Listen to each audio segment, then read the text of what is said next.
So many more spoilers. Sunfall is 3 of anything and 2 white for a sorcery. Exile all creatures. Incubate X, where X is the number of creatures exiled this way. You can correct me if I'm wrong, but I'm pretty sure this is the best and cheapest unconditional mass exiling spell that's ever existed. There's no downside or condition, it's all literal upside. You get a bunch of incubator tokens, you lose absolutely nothing in the process. Sunfall is pushed, it's heckin' pushed. This board wipe is going to be around in Magic for the rest of time, no reason not to run it, especially since the power of board wipes have been decreased since the Days of Wrath of God and Day of Judgment. Just 1 more mana and all the creatures are exiled instead of destroyed, and you get an eventual army at your disposal. It's a staple in Commander forever. Sunfall is here to stay, pay attention to it.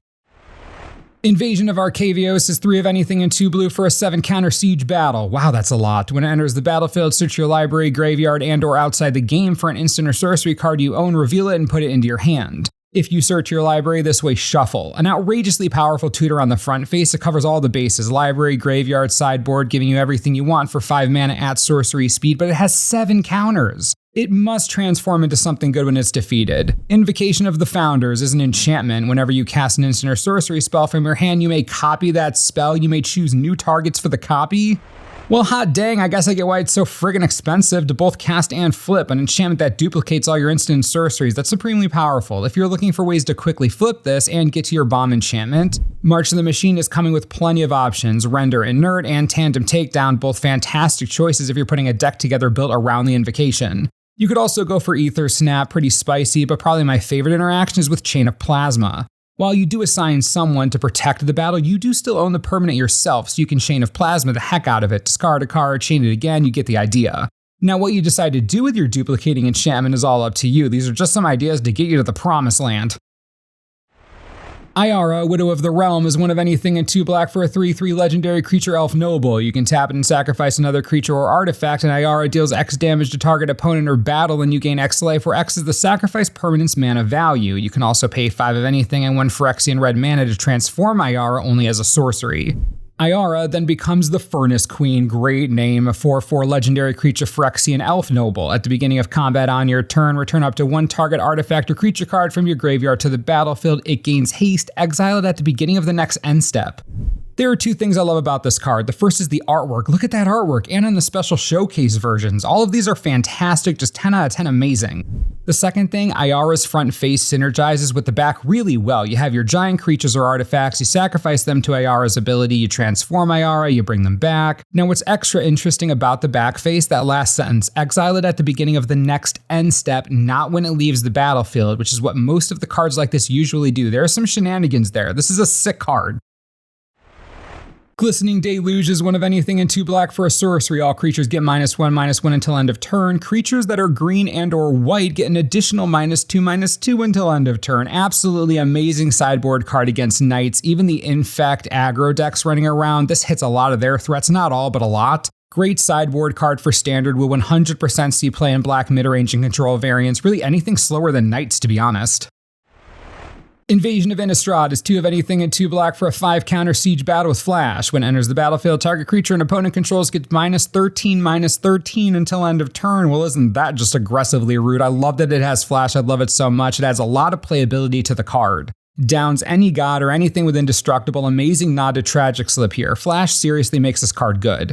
It eventually transforms into an enchantment called Deluge of the Dead. When it enters the battlefield, create 2/2 black zombie creature tokens. You can also pay 3 mana and exile target card from a graveyard. If it was a creature card, create a 2/2 black zombie creature token. You know what's funny? Of all the planes that the Phyrexians invaded, Innistrad may have been the worst idea of them all. You can't really try to take over a plane when the plane is ravaged by zombies. Like, what exactly are you trying to overcome or complete here? It's just a bad decision all around. They could have used those forces elsewhere.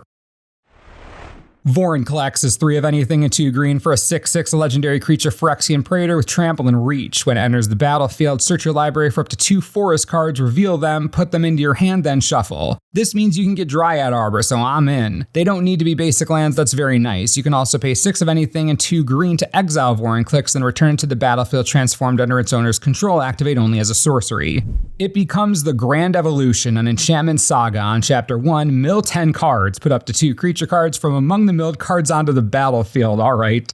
Chapter 2, distribute 7+1/+1 counters among any number of target creatures you control. And Chapter 3, until end of turn, creatures you control gain the ability to pay 1 mana, and this creature fights target creature you don't control, exile the Grand Evolution, then return it to the battlefield front and face up.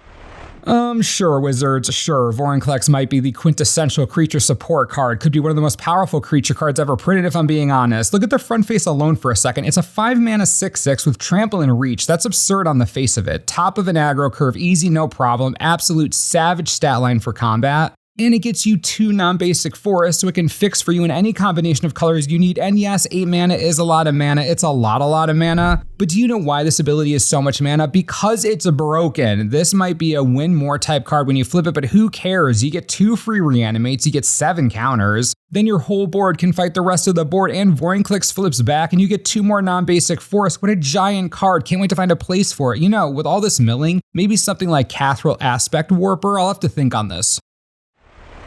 Invasion of Alara is Wooburg for a 7-counter siege battle. Rough translation. When it enters the battlefield, exile cards from the top of your library until you exile 2 non-land cards with mana value 4 or less. You may cast one of them without paying its mana cost, put one of them into your hand, then put the rest of the exiled cards at the bottom of your library in a random order. Honestly, a neat front face gives you pseudo cascade, sort of. It's a cute effect. You need a rainbow to cast it, but still cute. When its 7 counters are removed and it transforms, it becomes Awaken the Maelstrom. Great name, a sorcery. Awaken the Maelstrom is all colors. Target player draws 2 cards. You may put an artifact card from your hand onto the battlefield. Create a copy of target permanent you control. Distribute 3+1/+1 counters among 1, 2, or 3 target creatures you control. Destroy target permanent an opponent controls.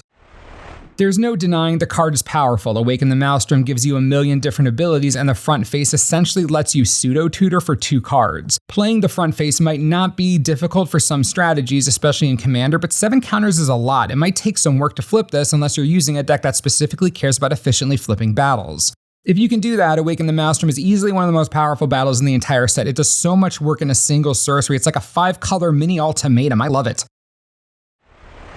Simone and Dina is 1 black, 1 green, and 1 blue for a 3/4 legendary creature human dryad. Whenever you draw your second card each turn, target opponent loses 2 life and you gain 2 life. You can also tap it and sacrifice another creature to draw a card. You may put a land card from your hand onto the battlefield tapped. If you control 8 or more lands, repeat this process. I love this card. The design here is honestly perfect for Sultai. It's like Sultai Aristocrats in a way. You're going to grow a value engine by sacrificing little creatures to ramp, draw cards, and paying your opponents a little at a time. Now sure, the drain doesn't hit all opponents, just 1, but that's fine. It's a flavor addition to the real meat of the card. It drops early, and if you untap, it starts a straightforward value train. It's nice to see a Sultai card that isn't all gigantic and evil, but instead are 2 students fending off the Phyrexians. For reference, the Sacrificing Creatures ability comes from Dina's penchant for sacrificing pests to help grow magic. While this would be a pretty straightforward commander to build around, it would also be a lot of fun. That ability is incredibly satisfying. Make sure to like and subscribe for more spoiler content as we're not even close to done, and as always, thanks for watching.